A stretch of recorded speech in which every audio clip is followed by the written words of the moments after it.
సహోదరి సహోదరులారా, ప్రభువైన యేసుక్రీస్తు నామములో హృదయపూర్వక వందనాలండి. ముందుగా ఇంత మంచి సమయాన్ని ఇచ్చిన తండ్రి అయిన దేవునికి ప్రభువైన క్రీస్తు ద్వారా కృతజ్ఞత స్తుతులు చెల్లిస్తున్నానండి. అందరూ బాగున్నారండి. వాక్యం చదువుకొని ప్రార్థన చేసుకున్న తర్వాత పాఠంలోనికి వెళదామండి. లూకా గారు రాసిన సువార్త 17వ అధ్యాయం 15వ వచనం నుంచి 13 నుంచి చూస్తే, యేసు ప్రభువా మమ్మల్ని కరుణించుమని కేకలు వేసింది. ఆయన వారిని చూచి, మీరు వెళ్లి మిమ్మల్ని యాజకులకు కనపరుచుకోలేదని వారితో చెప్పిన వారు వెళ్ళుచుండగా సిద్ధులయ్యింది.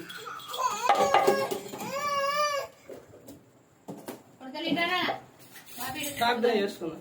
పరలోకమందున్న మా తండ్రి, పరిశుద్ధ ప్రేమ గల తండ్రి, గొప్ప తండ్రి, భగవంతుడు, ఈ ప్రియకుమారుడు యేసుక్రీస్తు ప్రభువు ద్వారా కృతజ్ఞత స్తుతులు చెల్లిస్తున్నాము నాయన. ఈ రాత్రి వేళ తండ్రి కూడికంతట్లో మీరు నడిపించండి నాయన. వాక్యం బోధించుండగా విలువారు తండ్రి మంచి తిని వాక్యానుసారంగా నడిచే భాగ్యం దయచేయండి ఆయన. వాక్యం బోధించుండగా ఈ లోక సంబంధమైన జ్ఞానంతో కాకుండా మీ జ్ఞానంతో మాట్లాడే భాగ్యం దయచేస్తారని మా ప్రభువైన యేసుక్రీస్తు నామములో వేడుకుంటున్నాం తండ్రి, ఆమేన్. ప్రభువైన యేసుక్రీస్తు నామములో హృదయపూర్వక వందనాలండి. దేవుని కుమారుడు యేసుక్రీస్తు ప్రభు ఈ లోకానికి వచ్చిన తర్వాత సర్వోగ్రాజ్యం సమీపిస్తుంది కనుక మారు మనసు పొందమని ప్రకటింప మొదలు పెట్టారు. అంశం: దేవుడు చేసిన మేలులకు కృతజ్ఞతగా నువ్వేం చేయాలి? దేవుడు చేసిన మేలులకు కృతజ్ఞతగా నీవు ఏం చేయాలి? ఏం చేయాలి? ఏం చేయాలంటే లోకాసువార్త 17వ అధ్యాయం 15 నుంచి 19 వరకు మనం చూస్తే ఏమని చెప్తున్నారంటే, ఇక్కడ 10 మంది కుష్ఠరోగులు ఉన్నారు. వాళ్ళు యేసుప్రభు వారిని కేకలు వేశారు. యేసుప్రభు మమ్మల్ని కరుణించమని కేకలేశారు. కేకలేసిన తర్వాత యేసుక్రీస్తు ప్రభు ఏమని చెప్తున్నారంటే, ఆయన వారిని చూసి, మీరు వెళ్ళి మిమ్మల్ని యాజకులకు కనపరుచుకొనుడని వారితో చెప్పిన వారు వెళ్ళుచుండగా శుద్ధులయ్యి. దేవుడు ఏం చేసిండు? వాళ్ళకి మేలు చేసిండు. వాళ్ళు ఏమయ్యారు? శుద్ధులయ్యారు. శుద్ధులైన తర్వాత ఆ 10 మందిలోని ఒక ఆయన మాత్రం తిరిగి వచ్చి దేవునికి ఏం చేసిండు? కృతజ్ఞతాస్తుతులు చెల్లించండి. అప్పుడు యేసుక్రీస్తు ప్రభువారు అడుగుతారు, ఆ 90 ఎక్కడా అని అంటే, ఎక్కడున్నారు? వెళ్ళిపోయారు. కానీ ఒక ఆయన మాత్రం తిరిగి వచ్చి దేవునికి కృతజ్ఞతాస్తుతులు చెల్లించండి. అప్పుడు యేసుక్రీస్తు ప్రభువారు ఏమని చెప్పారంటే, 19లో ఏమని చెప్తున్నాడు? నువ్వు లేచి పొమ్ము, నీ విశ్వాసం నిన్ను స్వస్థపరిచనని వానితో చెప్పాను.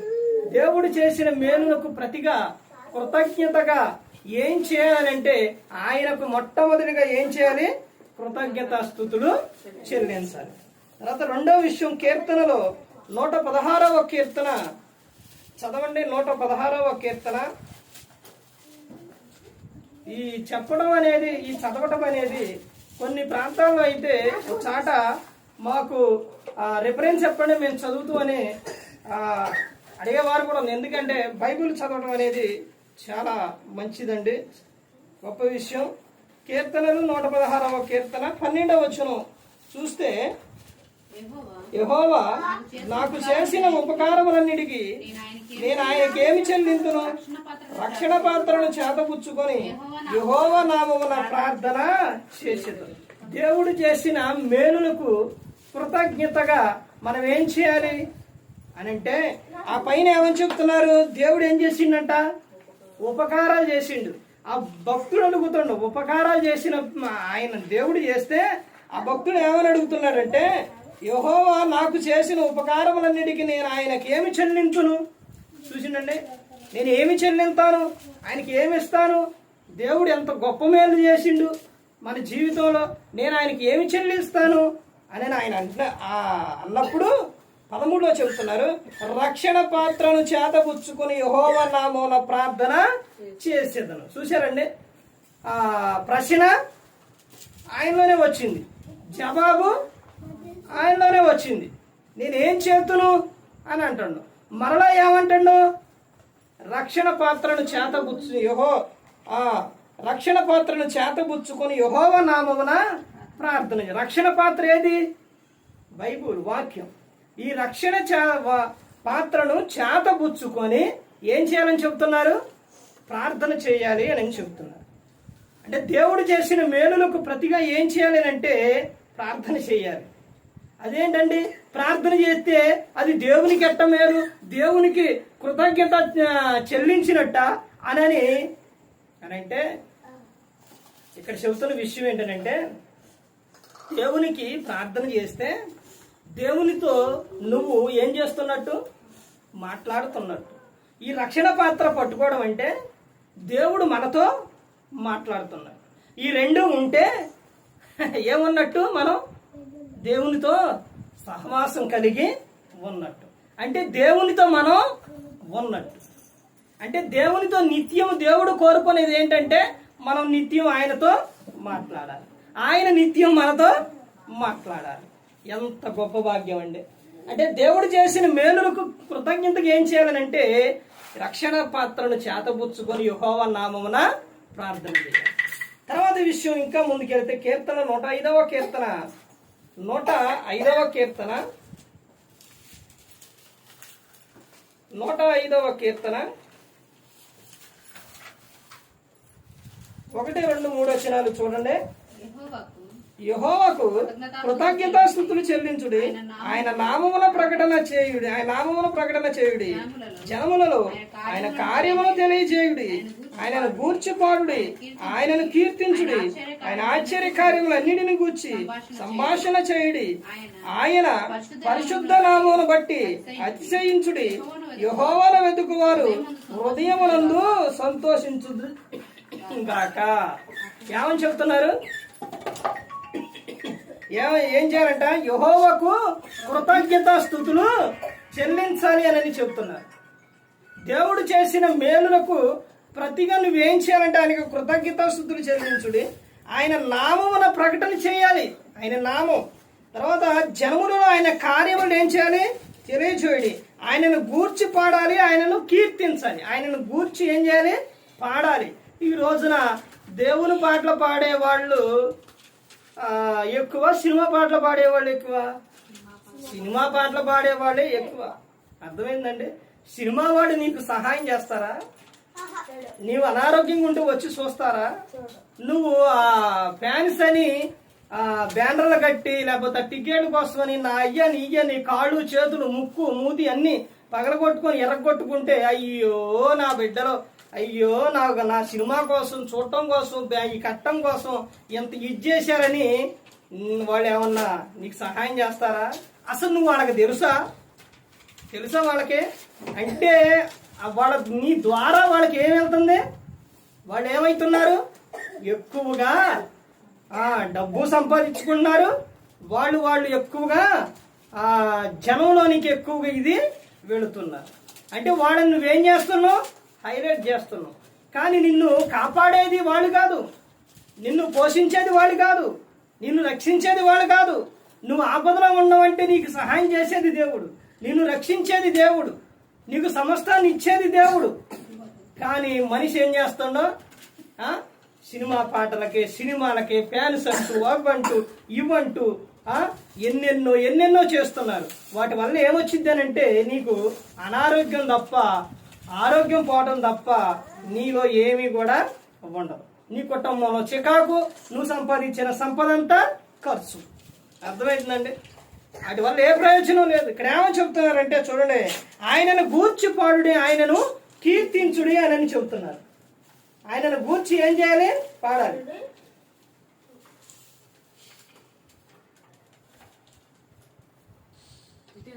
తర్వాత ఏమని చెప్తున్నారంటే ఆయన ఆశ్చర్య కార్యములన్నింటిని గూర్చి సంభాషణ చేయాలి. సంభాషణ అనగా మాటలు చెప్పటం. ఎక్కడైనా 2-3 కూర్చుంటే ఏం మాటలు వస్తున్నాయి? ఏం మాటలు వస్తున్నాయండి? దేవుని మాట ఒక్కడన్నా వస్తుందా? దేవుడు ఇదిగో నా జీవితంలో మేలు చేసిండు, ఆయన ఎంత గొప్ప దేవుడు అండి, ఎంత శక్తివంతుడండి, మన కోసం ఈ లోకానికి వచ్చి ప్రాణం పెట్టారండి, మన రక్షించడానికి ఈ లోకానికి వచ్చారండి, ఏకైక కుమారుడండి. మనం పోకిరి మాటలు మాట్లాడుకోకూడదు, డంబపు మాటలు మాట్లాడుకోకూడదు, బూతులు మాట్లాడుకోకూడదు, ఇవి దేవునికి ఇష్టం లేవండి. దేవుడు గొప్ప దేవుడు అండి, మన రక్షించారు, మన కాపాడారు, మన కోసం ప్రాణం పెట్టారు అనే ఆయన గురించి సంభాషణ వస్తుందా? సంభాషణ చేయమంటే మనిషి ఏ సంభాషణ చేస్తుండో, లోక విషయాలు, లోక వార్తలో వీటిని గురించి ఏం చేస్తుండో సంభాషణ చేస్తుంది. వాటి వలన ఏమొచ్చిందో తెలుసండి? వాటి వలన ఏమొచ్చిందో తెలుసా? ఎక్కడో వచ్చింది. ఏంటది? కరోనా.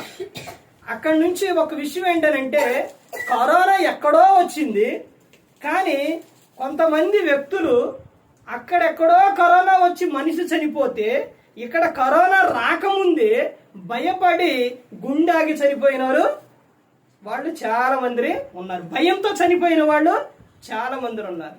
ఒకవేళ చిన్న వ్యాధి ఏదన్నా వచ్చింది అనుకోండి, అక్కడ ఎక్కడో మనిషి చనిపోయిండు అనుకోండి, ఆ విషయాలు వచ్చేసి ఆ టీవీలో చూసి, ఫోనుల్లో చూసి వచ్చేసి, అమ్మో అక్కడ అటు జరిగింది, అమ్మో ఇక్కడ ఇటు జరిగింది అని అంటే ఈ కొద్దిగా అనారోగ్యంగా ఉన్నోడికి ఇంకేమవుతుంది? ఇంకా ఎక్కువైపోతుంది. ఏమైపోతుంది? భయంతో చనిపోతున్నారు. అంటే చనిపోయిన వాళ్ళు కరోనా సమయంలో చాలా మంది ఉన్నారు. రోగం వచ్చి ఆ వ్యాధి వచ్చి చనిపోయిన వారి కన్నా భయంతో చనిపోయిన వారు ఎక్కువ ఉన్నారు. ఒక మాట ఏం చేస్తుంది తెలుసండి? ఒక మాట బ్రతికిస్తుంది, ఒక మాట మనిషిని చంపేస్తుంది. అర్థమైందండి? మాటల్లో అంత ఇది ఉంది. సంభాషణ దేవుని గురించి ఏం చేయాలి? సంభాషణ చేయాలి, దేవుని గురించి చెప్పాలి. తర్వాత ఏమని చెప్తున్నారో చూడండి.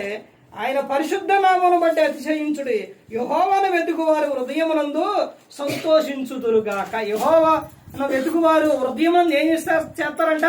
సంతోషిస్తారంట. హృదయమునందు సంతోషం అనగా ఈ విషయాన్ని బట్టి మీకు విషయం చెబుతాను. ఏమిటంటే, ఇప్పుడు సినిమా వాళ్ళు ఉన్నారండి, వాళ్ళలో ఒక ఆయన మైకుల్ జాక్సన్ అని ఆయన ఇప్పుడు ఉన్నాడా? ఉండండి. ఆయన లేడుగా, ఆయన చనిపోయింది. ఆయన వెళ్ళినంత దూరం ఆయనదేనంట. ఆయనకి ఎటు చూసిన ఆస్తులు, డబ్బు అంతా ఎంతో ఉండేదంట. ఒకనాడు మీడియా వాళ్ళు అడిగితే, అయ్యా నీకు ఎంత ఉందగా, ఇంకేం కావాలి? ఏమి లేదంటే ఏమి లేదని చెప్పిండు, మనశ్శాంతి లేదని చెప్పిండంట. అర్థమవుతుందండి? అంటే హృదయంలో ఏమి లేదు, మనశ్శాంతి లేదు. చూడండి, బయట నాయకులు కానీ, సినిమా వాళ్ళు కానీ మందు దాగి చనిపోతున్నారు, ఉరిపెట్టుకొని చనిపోతున్నారు, దూకి చనిపోతున్నారు, భయంకరంగా చనిపోతున్నారు అని అంటే కారణం ఏంటి? వాళ్ళ మనసులో ఏమీ లేదు, ఆనందం లేదు, సంతోషం లేదు. అంటే హృదయమునందు యెహోవాను వెతుకువారు ఏం చేస్తారంట? సంతోషిస్తారు. కానీ వారికి ఏమీ లేదండి. ఈ రోజున మనిషి ఉరిపెట్టుకొని లేకపోతే అక్కడ దూకి మందు దాకి చనిపోతున్నారంటే వారికి ఏమీ లేదు, హృదయమునందు సంతోషం. అందుకే మత్తయి సువార్త ఏమని చెప్తాను? మత్తయి సువార్త ఒకసారి ఆ విషయం చూడండి. దేవుడు ఏం చేస్తుంది? మత్తయి సువార్త 11వ అధ్యాయం 28. ప్రయాసపడి భారం మోసుకొనుచున్న సమస్త జనులారా నా యొద్దకు రండి, నేను మీకు విశ్రాంతి కలుగు చేస్తాను. మనకు విశ్రాంతిని ఇచ్చేది ఎవరు? యేసుక్రీస్తు ప్రభువారు. సంతోషాన్ని ఇచ్చేది ఎవరు? యేసుక్రీస్తు ప్రభువారు. మన హృదయంలో ఆనందాన్ని ఇచ్చేది ఎవరు? యేసుక్రీస్తు ప్రభువారు. ఆయన ఎవరని చెబుతున్నారు? నేను సాత్వికుడను, దీన మనసు గలవాడును గనుక మీ మీద నా కాడి ఎత్తుకొని నా యొద్ద నేర్చుకునేటప్పుడు మీ ప్రాణములకు విశ్రాంతి దొరుకును. ఎనగా నా కాడి సులువుగాను భారముగా తేలికగా ఉన్నవి. ఏమిస్తారంట ఆయన? విశ్రాంతిని ఇస్తారంట. మీ ప్రాణములకు ఏం ఇస్తాను? నేను విశ్రాంతిని ఇస్తాను. ఈరోజు ప్రాణం విసుకుపోయి, ప్రాణం ఏంటమ్మా అలా ఉన్నాం, ఏంటయ్యా అలా ఉన్నామండి, మనసు ఏం బాగలేదండి. ఎందుకు బాగలేదు? లోక వార్తలు ఎక్కువైపోతే, చూసేవన్నీ ఎక్కువైపోతే, పనికి మన మాటలన్నీ ఎక్కువైపోతే ఇంక నీకు ఆనందం ఏడుండిద్ది, సంతోషం ఏడుండిద్ది? ఒకసారి ఆలోచించండి. తర్వాత ఇంకా ఏమని చెప్తున్నారంటే చూడండి, కొరింథీయులకు రాసిన మొదటి పత్రిక 15వ అధ్యాయం, కొరింథీయులకు రాసిన మొదటి పత్రిక కొన్ని విషయాల గురించి ముగిస్తాను. 15వ అధ్యాయం 58వ వచనం. కాగా నా ప్రియ సహోదరులారా, మీ ప్రయాసము ప్రభువునందు వ్యర్థము కాదని ఎరిగి స్థిరులను కదలని వారును ప్రభు కార్యాభివృద్ధి యందు ఎప్పటికీ ఆసక్తులయుండుడే. దేవుడు నీకు మేలెందుకు చేసిండు, దేవుడు నిన్నెందుకు రక్షించిండు, దేవుడు నిన్నెందుకు కాపాడిండనంటే ఎల్లప్పుడూ ఎప్పటికీ ప్రభువునందు నువ్వేముండాలంట? ఆసక్తి కలిగి ఉండాలి. దేవుడు మేలు చేసినప్పుడు ఏమో ఆసక్తి, దేవుడు కొద్ది ముందు కాలం వెళుతున్న కొద్దిగా మనిషి ఆసక్తి ఏమైపోయింది?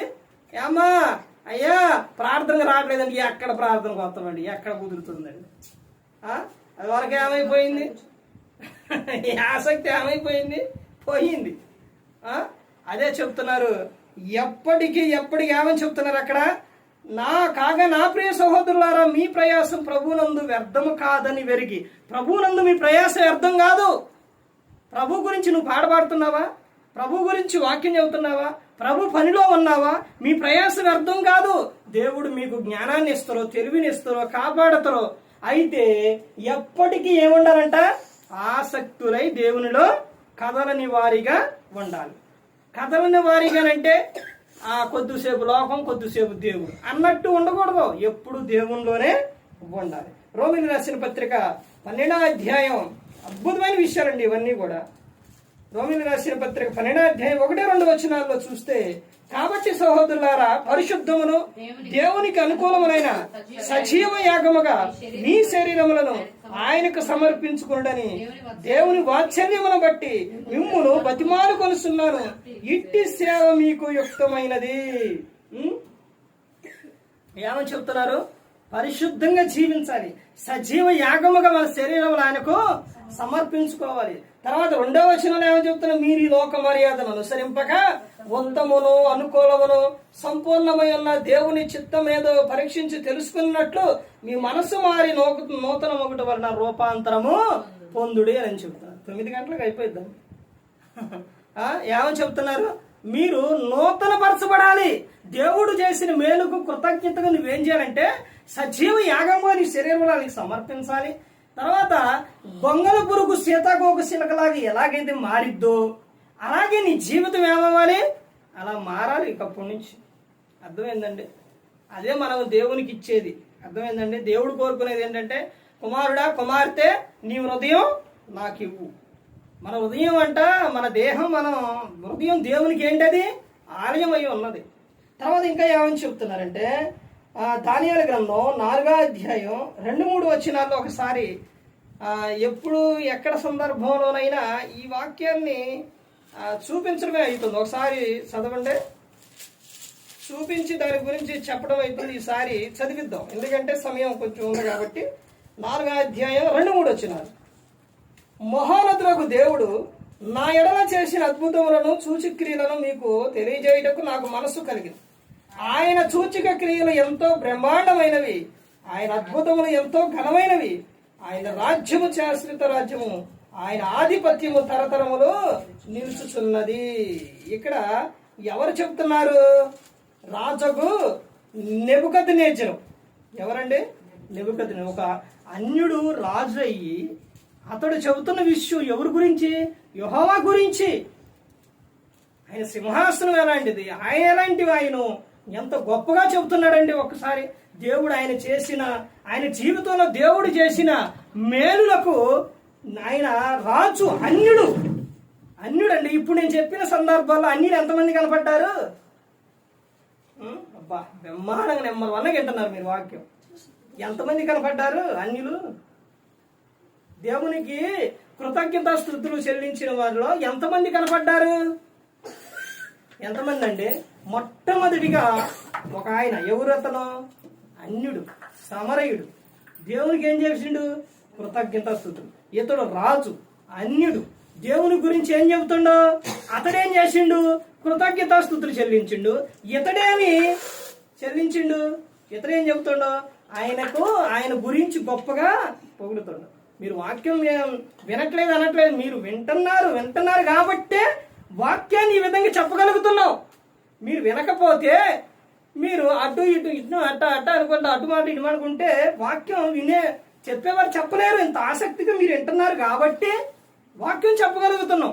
అర్థమైందండి? సంఘంలోనైనా ఎక్కడైనా మీటింగ్లోనైనా ఎక్కడైనా కానీ వారు వింటేనే చెప్పగలుగుతారు. అదే విషయం ఇక్కడ కన్యుడు చెబుతున్నారు. చివరిగా చూడండి, కీర్తనల గ్రంథం, దేవుడు చేసిన మేలులకు కృతజ్ఞతగా ఏం చెయ్యాలి అని అంటే చివరగా ఈ వచనం చూసి మనం ముగించుకుందాం. ఇందాక కుమార్తెతో చదివించిన విషయం ఆ కీర్తన తీయడం ఒకసారి. కీర్తన గ్రంథం 1వ కీర్తన 1వ వచనం చూడండి. దుష్టుల ఆలోచన చొప్పున నడవక పాపుల మార్గమున నిలవక అపహాసులు కూర్చుండక యెహోవా ధర్మశాస్త్రమునందు ఆనందించుచు దివారాత్రము దానిని ధ్యానించువాడు ధన్యుడు. దేవుడు చేసిన మేలులకు ప్రతిగా ఏం చేయాలి? దేవుడు మేలు చేసిండు, నీ అవసరం తీర్చిండు, నిన్ను కాపాడిండు. ఇప్పుడు ఏం చేయాలి చెప్పండి? కృతజ్ఞతలు చెల్లించాలి. ఎవరన్నారు?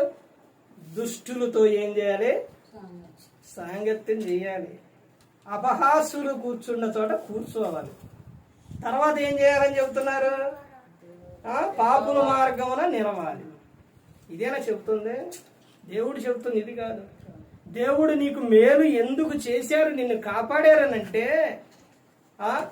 నువ్వు ఈ విధంగా ఉండకూడదు. ఏ విధంగా? దుష్టుల ఆలోచన చొప్పున నడవకూడదు, పాపుల మార్గంలో నిలవకూడదు, అపహాసులు కూర్చుండు చోటను నువ్వు కూర్చుండకూడదు.